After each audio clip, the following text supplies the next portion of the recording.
You're watching Fugitive Red Eye, and I don't often do this, although I have done these a few times when a celebrity dies. But I just thought I would say, rest in peace, Hulk Hogan. Hulk Hogan is one of my favorite wrestlers of all time.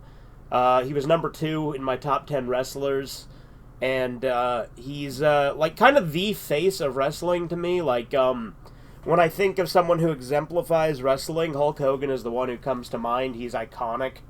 Dude wrestled for multiple decades, starting way back in the 70s, and then continuing on all the way till the 2000s, and then sporadically having, like, cameo appearances and stuff after that.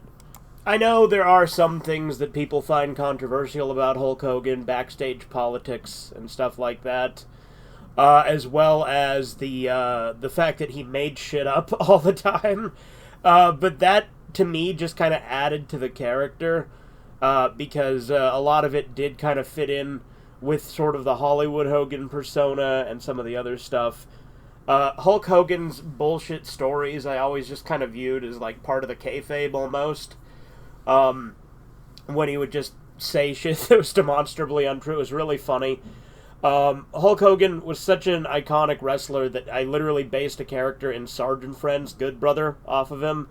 Hulk Hogan had like a pasta restaurant called Pasta Mania. He had movies, and I myself am actually a big fan of the movies he appeared in. Like, I love Mr. Nanny, I love Suburban Commando, I love Santa with Muscles.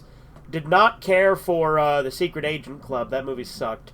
But I also did not really care for Three Ninjas High Noon at Mega Mountain. It wasn't as bad as The Secret Agent Club, but it was definitely not as good as the others. But anyway, I still need to see Thunder in Paradise and a bunch of other Hulk Hogan-related media. Hulk Hogan was also a pretty based guy. Often he would get himself into controversies, but he still seemed pretty based a lot of the time. I think that he was actually a pretty cool guy. Like I said, he did like to tell stories, but I do think that kind of was endearing. I enjoyed that quite a bit. And again, he was one of the most talented and iconic wrestlers of all time. Like I said, I can't think of a single wrestler I find to be more iconic. Like, Macho Man Randy Savage is up there, but Hulk Hogan, to me, is more iconic. He was big in both WWF, WWE, and WCW. Not to mention, a lot of people might not remember this, but he actually had his own short-lived wrestling promotion called Hulk Hogan Celebrity Wrestling, and I remember I watched a little bit of that back in the day, too. Plus, there was that fucking reality show, Hogan Knows Best. But yeah, Hulk Hogan, I think he was a really cool guy, despite some of his faults that people have with him. I really enjoyed him. He was a hell of a character. He was really entertaining, and I loved watching everything he was in. It really sucks that he died. He was younger than I thought. He was only 71. I thought he was like at least 76. But regardless, it's a damn shame that we lost Hulk Hogan.